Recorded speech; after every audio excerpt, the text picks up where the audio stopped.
Nasiko pang usa ka lalaki human wa bayari ug wa giuli ang motor nga iyang gi-test drive gikan sa gipalitan niini. Tong siren sa report ni Femery Dumabo.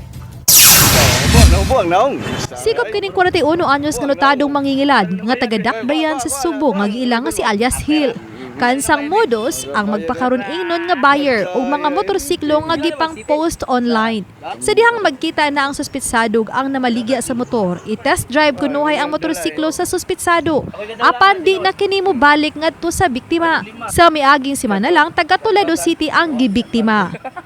Human makikita sa suspetsado sa barangay Tabunok, Dakbayan sa Talisay. Ugwa na gibalik pa ang motorsiklo sa biktima. Nagpatabang ang biktima sa Talisay City Police. Gipost usab sa biktima sa online ang nahitabo. Hinungdan nga usa ka alias Javier ang midangop sa Talisay City Police nga mo'y matod pa gibaligyaan sa suspetsado sa motorsiklo nga gikawat.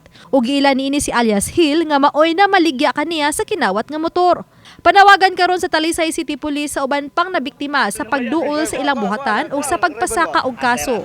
Matod pa notado kining nabiktima sa Dakbayan sa Sugbo ug sa mga silingang lugar sa Dakbayan sa Talisay. Samtang adunay bahad si maramag ngadto sa mga nabiktima nga hayan magatubang usab og kaso kun dili mo pasaka og reklamo batok sa suspetsado.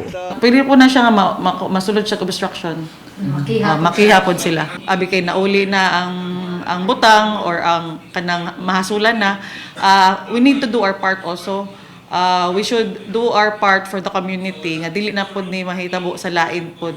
Obani Godfrey Relien, Femery Dumabok. Balitang Bisdak.